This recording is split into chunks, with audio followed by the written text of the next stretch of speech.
Hey, this is Devin from Project Devo 722. Today's going to be kind of a short one.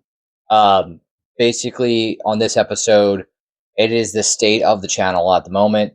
Before the end of the year, I am going to be launching another video the Sunday after Christmas. That video, I am currently in the editing phase of. I'm trying some new things. It's not where I want it yet. So because I want to implement all the new things that I'm learning and processing through. So I'm gonna push that one off. This video is just literally filler. It's the state of the channel, what we want from the channel going forward, after Christmas and coming into the new year. Basically, at the moment right now, what we want to look at doing, what we're looking at doing is after Christmas, I'm gonna get into some more getting into actual vlogging.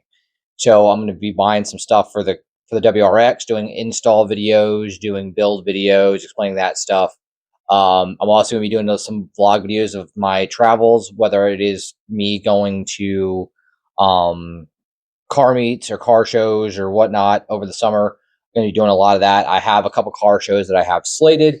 I'm going to try to make it to most of them if I can. One of them being Wicked Big Meat in Connecticut for Subaru. Also, I want to get down to Nopi Nationals in Maryland, and I want to try to get out to some of those and do a bunch of vlogging from the show, for the channel, everything else. We're going to be doing more viewers rides, like I said, starting next year. I'm going to have a bunch of them like rattled off, is what the plan is to do for those. I have a couple guys I'm trying to get scheduled right now, and then I do have some scheduled, and I've been doing some interviews with. So we're going to do those. Um, the other thing is, if you looking for subjects here that you guys want me to cover, I'm going to. I'm hopefully with the next video that I'm making for next Sunday. That's pretty much what the platform is going to look like going forward for these informational videos. I'm going to get more into touch with. I think I'm going to start doing brand videos, kind of like what I did with Scion, but I'm going to get more in depth. Thinking I'm going to do Toyota, Subaru, Nissan. I can do Chevy. I can do Ford. If you guys would like to see that, just let me know in the comments below. Also, we're launching a TikTok to kind of help try to drive attention into the channel. That's coming also in January. Um, and that's pretty much what we're going to be doing from that. But like I said, if you guys want to have any ideas what you guys want to see below or see on the channel, just mark that stuff below, comment, you know, we'll go from there. I don't really have a main topic for today. I do want to get into some stuff. We'll get into some current event stuff local to me. Maple Grove Raceway has been sold to IHRA. And this is big for my car community in my area. That being is we used to have a national NHRA show every year. Probably one of the most profitable NHRA shows in the entire season for NHRA. Now that IHRA bought Maple Grove Raceway, NHRA has decided to not run that event this year anymore, or at least this year, which is going to be huge impact on the local community, huge impact on that track, from what I'm understanding. And I'm really hoping that there could be some way to figure out the way to get them back in there. Now that also leaves slots open for other racing series to come in. I would love to see Nopi come back, or some sort of, you know, like import car drag racing series come in, because there's not really much of that happens there at that track. And they used to have Nopi Nationals there when Nopi used to have more than just 4 events a year, and it was awesome. I'm also hoping for uh, the track to actually be run a little bit better. It's been, not that it hasn't been run well, it just seems like, as of late, I could be wrong, just from my point of view from it, it seems like they're doing as little as possible just to milk it to get to that NHRA event, and then the NHRA event happens, and then they're like, all right, cool, like that was our bread and butter for the year, and nothing else really mattered at this point because everything else was just extra. I really hope that with IHRA the purchase that they can get more and more events in, more car shows, more stuff like that. Maybe expand the grounds. Maybe we can get some drifting. That'd be kind of cool.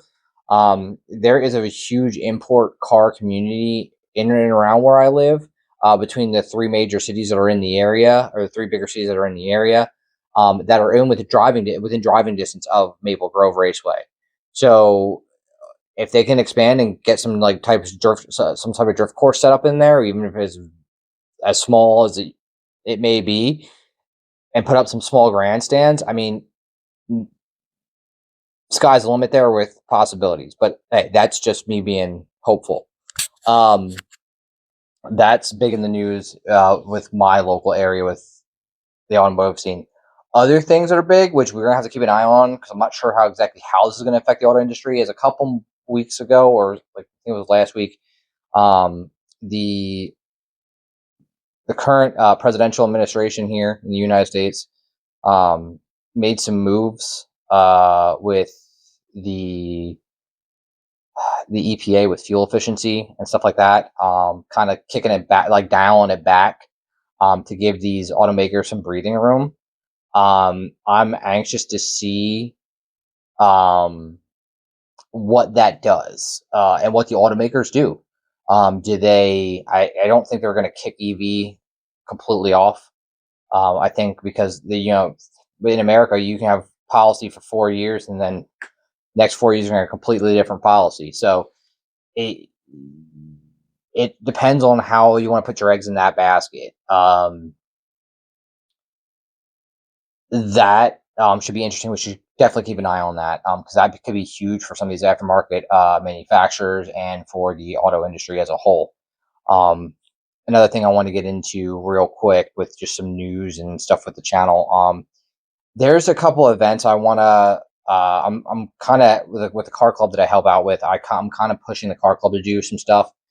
I eventually, it's kind of like a test phase for me with one or two things that I want to bring on to do like a Project Evo meet or Project Evo platform where we can have events and stuff like that. The one thing I would love to do, there's a local charity that helps out youths in long-term hospital stays with. They provide little girls with like dresses so they don't have to wear scrubs, or not scrubs.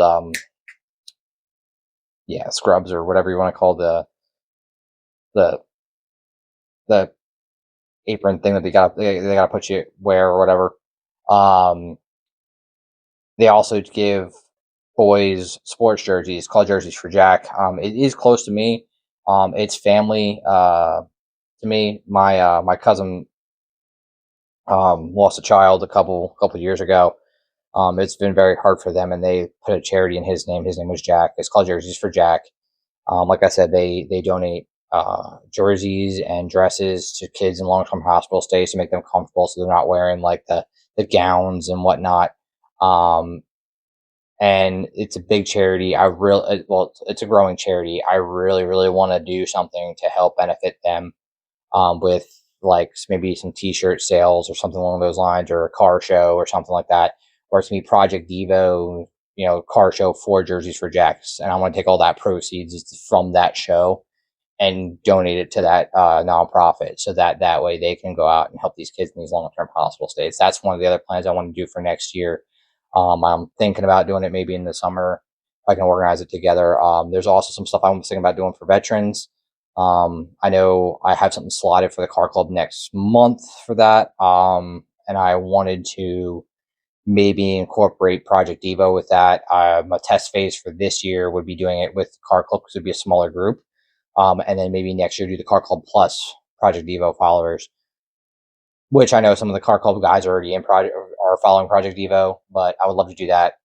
Basically, what that consists of is doing the reefs around America, where you go and you lay reefs at um, national cemeteries and or local cemeteries for fallen veterans, um, at their grave sites, so that way there's somewhat of the Christmas spirit being spread around. And the big thing is with that, and I know next month isn't Christmas, but someone has to go out and collect these things, and they might get thousands of people out there to place them, but there's no one out there to help clean them up. And let's face it, like, it is a great thing to do that gesture to help to put them out there. It's a completely another thing, to go out when no one really wants to go out and help clean up. They help clean up. It means a lot for the veteran community, the military, local military. They do enough for us so that we can, have our freedoms on the road to build our projects, and we're not sanctioned by the government that we can't do these things. We can't build our cars. Um, but like I said, guys, you guys have a subject you guys want me to cover. Like I said earlier in the video, let me know. That's gonna be this. That's gonna be it for this week's episode. Like I said, this one's boring. It is just a filler. It's only gonna be like 10 minutes long here. Thanks for watching. Make sure you guys like, comment, subscribe, and we'll see you on the next one.